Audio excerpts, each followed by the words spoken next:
जय सोमनाथ। जय सोमनाथ। जय सोमनाथ।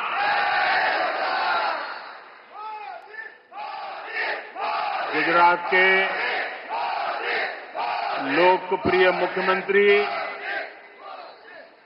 श्री भूपेंद्र भाई पटेल,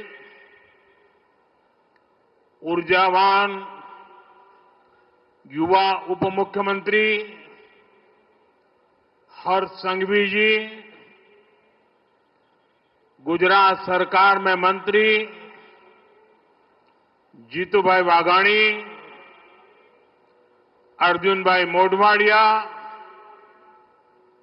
डॉक्टर प्रद्युम्न वाजा, कौशिक भाई वेकरिया, सांसद राजेश भाई,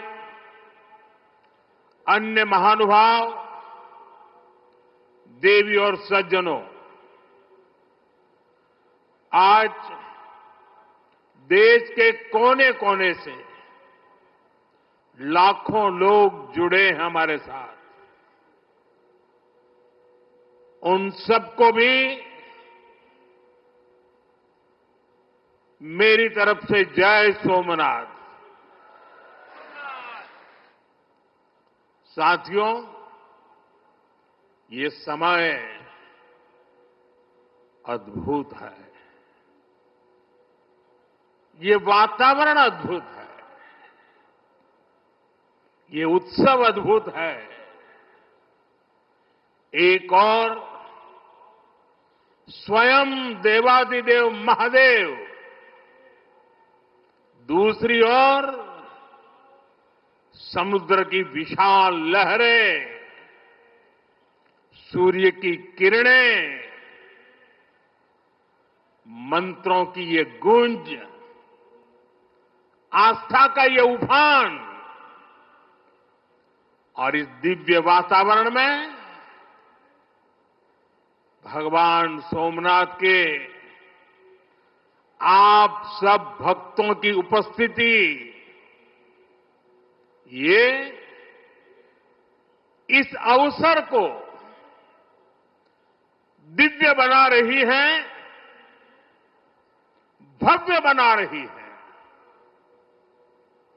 और मैं इसे अपना बहुत बड़ा सौभाग्य मानता हूं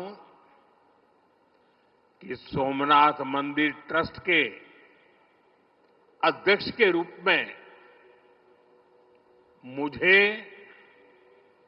सोमनाथ स्वाभिमान पर्व में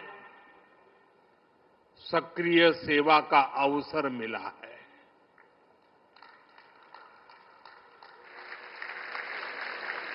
ये पीछे से कुछ और आवाज चल रही है भाई, इसे बंद किया जाए।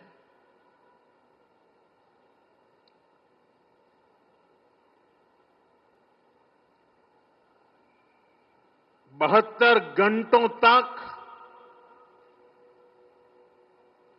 अनवरत ओमकार का नाद, 72 घंटों का अनवरत मंत्रोच्चार। और मैंने देखा कल शाम को 1000 ड्रोन्स द्वारा वैदिक गुरुकुलों के 1000 विद्यार्थियों की उपस्थिति, सोमनाथ के 1000 वर्षों की गाथा का प्रदर्शन, और आज 108 अश्वों के साथ मंदिर तक शौर्य यात्रा, मंत्रों और भजनों की अद्भुत प्रस्तुति, सब कुछ मंत्र मुग्ध कर देने वाला है। इस अनुभूति को शब्द अभिव्यक्त नहीं कर सकते,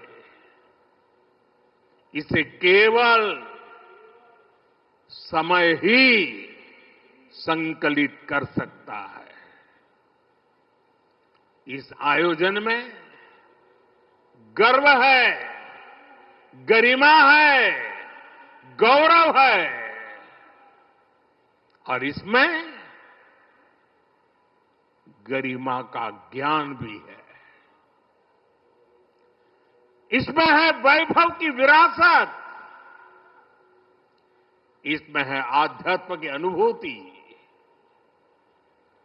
अनुभव है, आनंद है, आत्मीयता है और सबसे बढ़कर देवाधिदेव महादेव का आशीर्वाद है। आइए मेरे साथ बोलिए, नमः पार्वती पतये हर हर महादेव।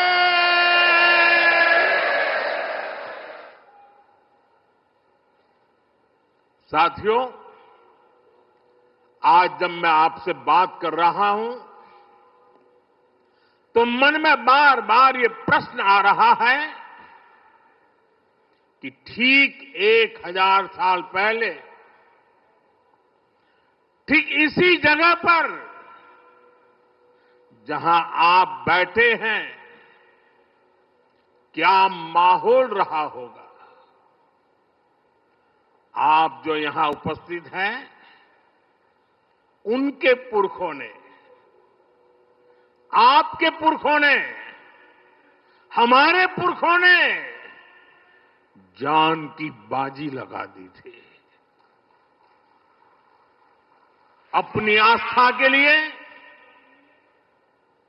अपने विश्वास के लिए, अपने महादेव के लिए।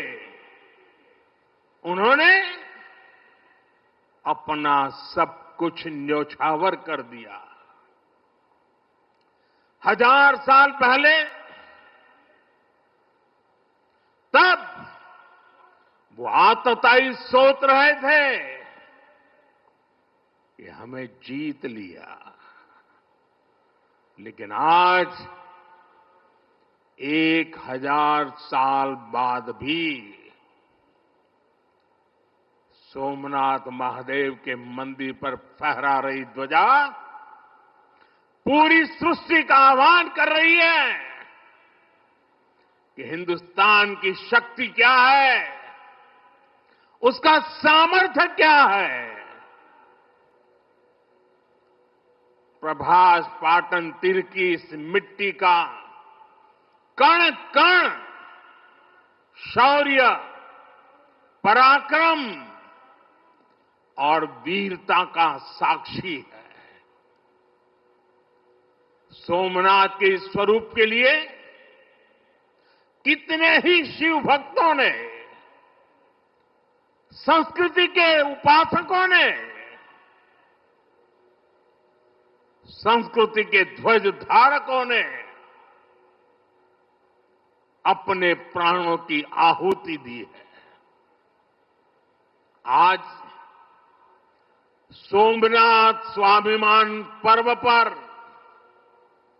सबसे पहले मैं हर उस वीर वीरांगना को नमन करता हूं जिसने सोमनाथ की रक्षा को, मंदिर के पुनर्निर्माण को अपना जीवन ध्येय बनाया,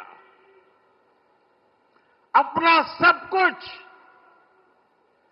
देवाधिदेव महादेव को अर्पण कर दिया। भाइयों बहनों, प्रभास पाटन का एक क्षेत्र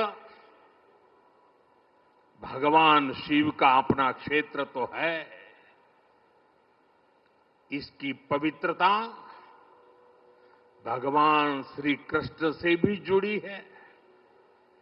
महाभारत काल में पांडवों ने भी इस तीर्थ में तपस्या की थी, इसलिए ये अवसर भारत के अनगिनत आयामों को नमन करने का भी अवसर है। ये भी एक सुखद संयोग है कि आज जब सोमनाथ मंदिर के इस स्वाभिमान यात्रा के 1000 साल पूरे हो रहे हैं, तो साथ ही 1951 में हुए इसके पुनर्निर्माण के 75 साल भी पूरे हो रहे हैं।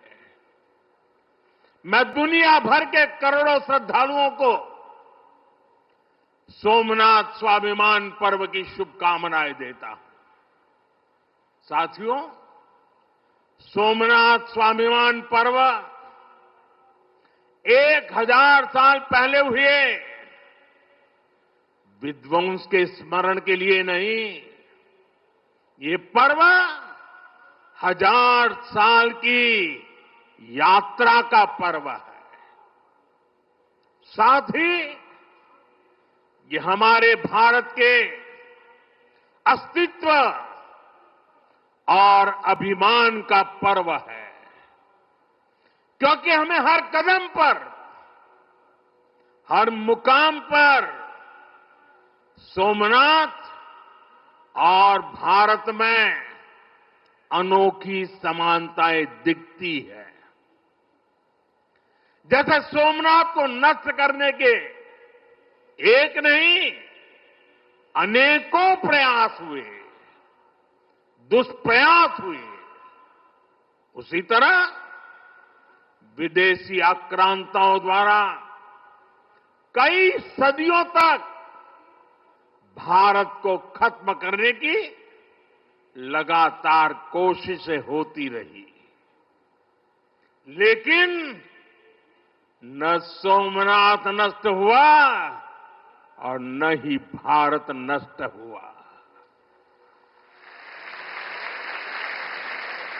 क्योंकि भारत और भारत की आस्था के केंद्र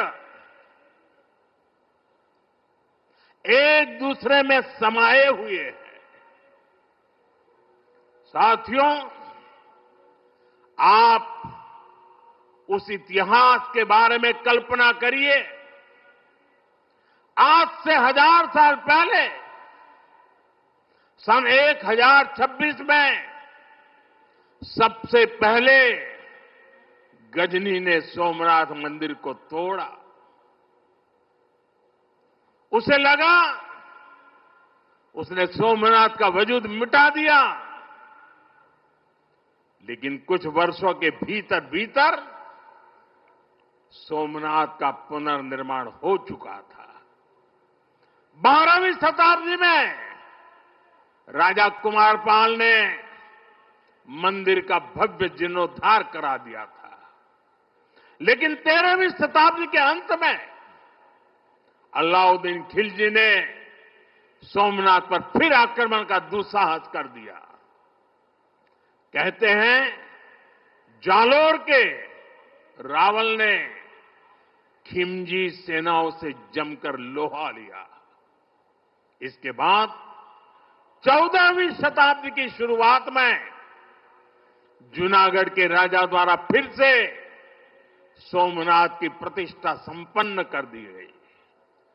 14वीं शताब्दी के आखिरी वर्षों में मुजफ्फर खान ने सोमनाथ पर फिर हमला किया। वो हमला भी नाकाम रहा। 15वीं शताब्दी में सुल्तान अहमद शाह ने सोमनाथ मंदिर को दूषित करने की कोशिश की और इसी शताब्दी में उसके पोते सुल्तान महमूद बेगड़ा ने सोमनाथ पर आक्रमण कर मंदिर को मस्जिद बनाने की कोशिश की, लेकिन महादेव के भक्तों के प्रयासों से मंदिर पुनः जीवंत हो उठा। 17वीं 18वीं शताब्दी में औरंगजेब का दौर आया। उसने सोमनाथ मंदिर को अपवित्र किया। सोमनाथ को फिर मस्जिद बनाने की कोशिश की। उसके बाद भी अहल्याबाई होलकर ने नए मंदिर की स्थापना कर सोमनाथ को एक बार फिर साकार कर दिया।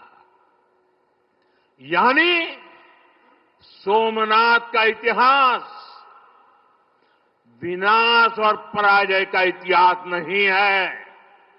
ये इतिहास विजय और पुनर्निर्माण का है, हमारे पूर्वजों के पराक्रम का है, हमारे पूर्वजों के त्याग और बलिदान का है।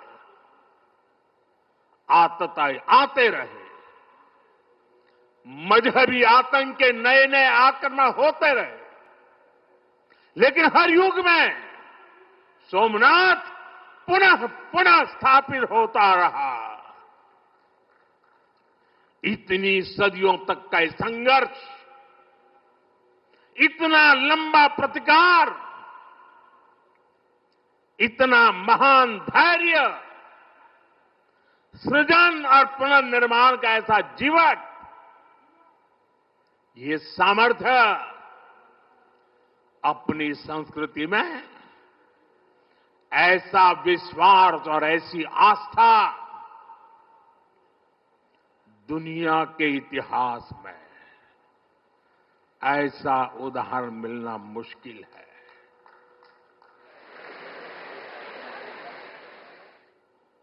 जरा मैंने जवाब आपजो પેલા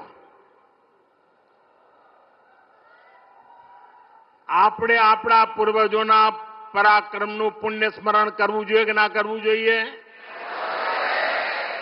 આપણા પૂર્વજોએ કરેલા પરાક્રમમાંથી પ્રેરણા લેવી જોઈએ કે નહીં લેવી જોઈએ? એવો કોઈ દીકરો હોય, એવા કોઈ સંતાન હોય કે જે પોતાના પૂર્વજોને ભૂલવા માટેના નાટક કરે? भाइयों बहनों, जब गजनी से लेकर औरंगजेब तक तमाम आक्रांता सोमनाथ पर हमला कर रहे थे, तो उन्हें लग रहा था कि उनकी तलवार सनातन सोमनाथ को जीत रही है। वो मजहबी कट्टरपंथी ये नहीं समझ पाए कि जिस सोमनाथ को वो नष्ट करना चाहते हैं, उनके नाम में ही सोम अर्थात अमृत जुड़ा हुआ है। उसमें हलाहल को पीकर भी अमर रहने का विचार जुड़ा है। उसके भीतर सदा शिव महादेव के रूप में वो चैतन्य शक्ति प्रतिष्ठित है, जो कल्याण कारक भी है और प्रचंड तांडवः शिवः, ये शक्ति का स्रोत भी है। भाइयों बहनों, सोमनाथ में विराजमान महादेव, उनका एक नाम मृत्युंजय भी है। मृत्युंजय, जिसने मृत्यु को जीत लिया हो, जो स्वयं काल स्वरूप है। यतो जायते पाल्यते येन विश्वम तमीस भजे लियते यत्र विश्वम, अर्थात ये सृष्टि उन्हीं से उत्पन्न होती है, उन्हीं में लय हो जाती है। हम मानते हैं त्वमेको जगत व्यापको विश्व रूप, यानी शिव पूरे जगत में व्याप्त है। इसलिए इस हम कण कण, कंकड़ कंकड़ में भी उस शंकर को देखते हैं। फिर कोई उन शंकर के कितने स्वरूपों को नष्ट कर सकता है? हम तो वो लोग हैं जो जीव में भी शिव को देखते हैं। उनसे हमारी आस्था को कोई कैसे डिगा सकता था। और साथियों, ये समय चक्र है कि सोमनाथ को ध्वस्त करने की मंशा लेकर आए मजहबी आतताई आज इतिहास के कुछ पन्नों में सिमट कर रह गए हैं। और सोमनाथ मंदिर उसी विशाल समंदर के किनारे गगनचुंबी धर्म ध्वजा को थामे खड़ा है। सोमनाथ का ये शिखर मानो उद्घोष कर रहा है, चंद्रशेखरम आश्रय मम किम करिष्यति वयम, अर्थात मैं चंद्रशेखर शिव पर आश्रित हूं, काल भी मेरा क्या कर लेगा। साथियों, सोमनाथ स्वाभिमान पर्व इतिहास के गौरव का पर्व तो है ही, ये कालातीत यात्रा को भविष्य के लिए जीवंत बनाने का माध्यम भी है। हमें इस अवसर को अपने अस्तित्व और पहचान को सशक्त करने के लिए उपयोग करना है। आप भी देखते हैं, अगर कहीं किसी देश के पास कुछ 100 साल पुरानी विरासत होती है, वो देश उसे अपनी पहचान बनाकर दुनिया के सामने प्रस्तुत करता है। वहीं भारत के पास सोमनाथ जैसे हजारों साल पुराने पुण्य स्थान है। ये स्थान हमारे सामर्थ्य, प्रतिरोध और परंपरा के पर्याय रहे हैं। लेकिन दुर्भाग्य से आजादी के बाद गुलामी की मानसिकता वाले लोगों ने उनसे पल्ला झाड़ने की कोशिश की। उस इतिहास को भुलाने के कुत्सित प्रयास हुए। हम जानते हैं, सोमनाथ की रक्षा के लिए देश ने कैसे कैसे बलिदान दिए थे। रावल कन्नड़े जैसे शासकों के प्रयास, वीर हमीरजी गोहिल का पराक्रम, बेगड़ा भील का शौर्य, ऐसे कितने ही नायकों का इतिहास सोमनाथ मंदिर से जुड़ा है। लेकिन दुर्भाग्य से इन्हें कभी उतना महत्व नहीं दिया गया। बल्कि आक्रमण के इतिहास को भी कुछ इतिहासकारों और राजनेताओं द्वारा व्हाइट वॉश करने की कोशिश की गई। मजहबी उन्माद की मानसिकता को केवल साधारण लूट बताकर ढंकने के लिए किताबें लिखी गई। सोमनाथ मंदिर एक बार नहीं, बार बार तोड़ा गया। अगर सोमनाथ पर आक्रमण केवल आर्थिक लूट के लिए हुए होते तो 1000 साल पूर्व पहली बड़ी लूट के बाद रुक गए होते। लेकिन ऐसा नहीं हुआ। सोमनाथ के पवित्र विग्रह को तोड़ा गया। बार बार मंदिर का स्वरूप बदलने की कोशिश हुई और हमें पढ़ाया गया कि सोमनाथ को लूट के लिए तोड़ा गया था। नफरत, अत्याचार और आतंक का असली क्रूर इतिहास हमसे छिपाया गया।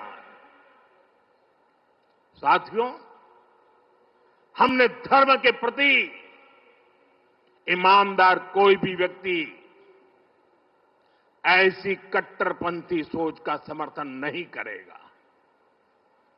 लेकिन तुष्टीकरण के ठेकेदारों ने हमेशा इस कट्टरपंथी सोच के आगे घुटने टेके। जब भारत गुलामी की बेड़ियों से मुक्त हुआ, जब सरदार वल्लभ भाई पटेल ने सोमनाथ के पुनर्निर्माण की शपथ ली, तो उन्हें भी रोकने की कोशिश की गई। 1951 में तत्कालीन राष्ट्रपति डॉक्टर राजेंद्र प्रसाद के यहां आने पर भी आपत्ति जताई गई। उस समय सौराष्ट्र के सर्वाधिक मशहूर हमारे जाम साहब महाराजा दिग्विजय सिंह जी आगे आए थे। भूमि अधिग्रहण से लेकर सुरक्षा व्यवस्था तक उन्होंने राष्ट्रीय गौरव को सबसे ऊपर रखा था। उस दौर में सोमनाथ मंदिर के लिए जाम साहब ने 1 लाख रुपए का दान दिया और उन्होंने ट्रस्ट के प्रथम अध्यक्ष के रूप में बड़ी जिम्मेदारी निभाई। भाइयों बहनों, दुर्भाग्य से आज भी हमारे देश में वो ताकतें मौजूद है, पूरी तरह सक्रिय है, जिन्होंने सोमनाथ पुनर्निर्माण का विरोध किया। आज तलवारों की जगह दूसरे कुत्सित तरीकों से भारत के खिलाफ षड्यंत्र हो रहे हैं और इसलिए हमें ज्यादा सावधान रहना है। हमें खुद को शक्तिशाली बनाना है, हमें एक रहना है, एकजुट रहना है, ऐसी हर ताकत को हराना है जो हमें बांटने की साजिशें रच रही है। साथियों, जब हम अपनी आस्था से जुड़े रहते हैं, अपनी जड़ों से जुड़े रहते हैं, पूरे स्वाभिमान के साथ अपनी विरासत का संरक्षण करते हैं, अपनी विरासत के प्रति सजग रहते हैं, तो हमारी सभ्यता की जड़ें भी मजबूत होती हैं। और इसलिए पिछले 1000 वर्षों की यात्रा हमें अगले 1000 वर्षों के लिए तैयार रहने की प्रेरणा देती है। साथियों, राम मंदिर प्राण प्रतिष्ठा के ऐतिहासिक अवसर पर मैंने भारत के लिए 1000 साल का विराट स्वप्न सामने रखा था। मैंने देव से देश के विजन के साथ आगे बढ़ने की बात कही थी। आज देश का सांस्कृतिक पुनर्जागरण करोड़ों देशवासियों में नया विश्वास भर रहा है। आज हर देशवासी के मन में विकसित भारत को लेकर एक भरोसा है। आज 140 करोड़ भारतीय भविष्य के लक्ष्यों को लेकर संकल्पित है। भारत अपने गौरव को नई बुलंदी देगा। हम गरीबी के खिलाफ अपनी लड़ाई में जीतेंगे। हम विकास की नई ऊंचाइयों को छुएंगे।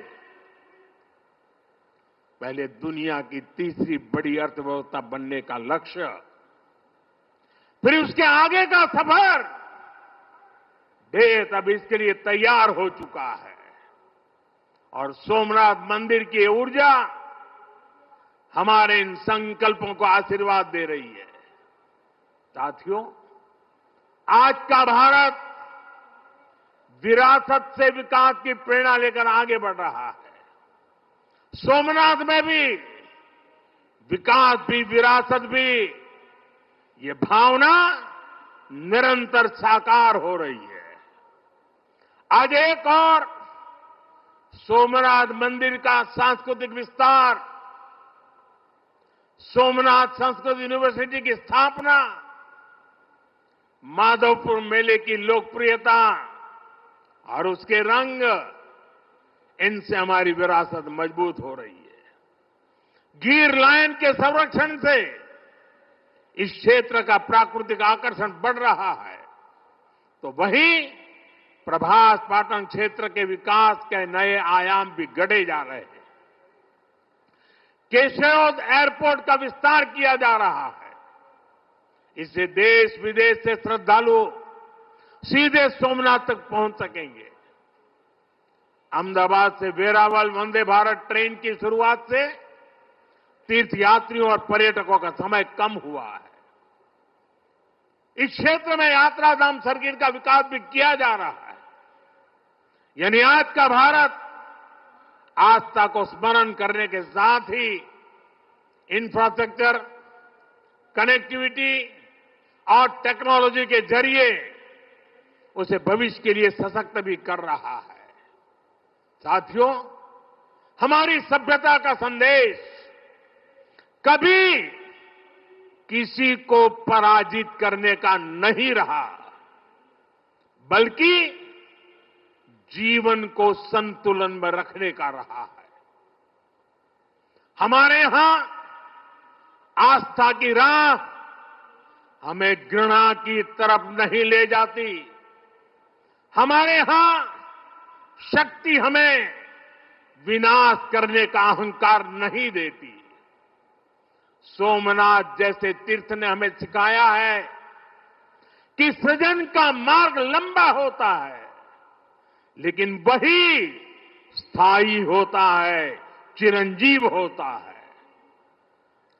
तलवार की नोक पर कभी दिलों को नहीं जीता जा सकता।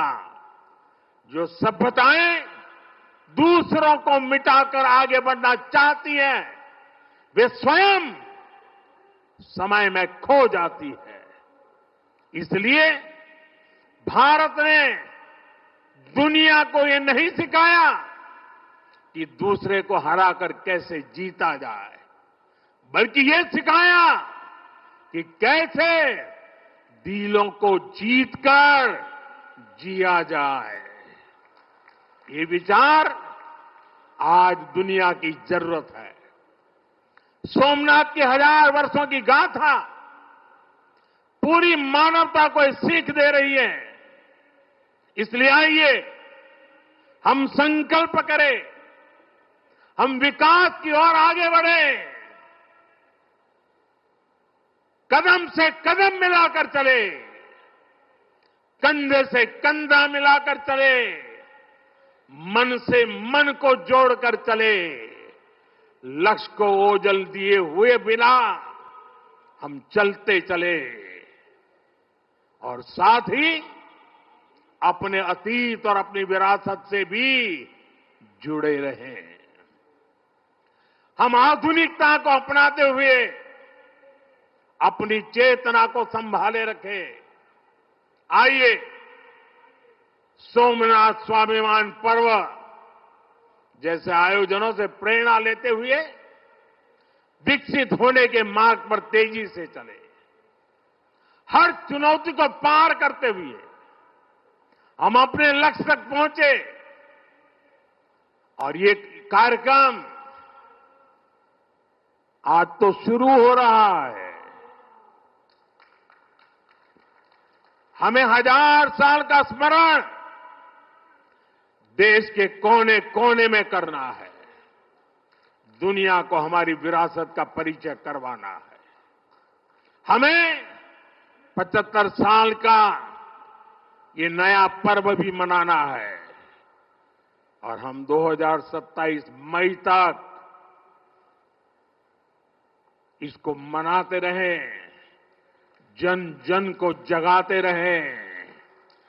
जगा हुआ देश सपनों को साकार करने के लिए चलता रहे। इसी कामना के साथ एक बार फिर समस्त देशवासियों को मैं बहुत बहुत शुभकामनाएं देता हूं। हर हर महादेव। जय सोमनाथ, जय सोमनाथ, जय सोमनाथ।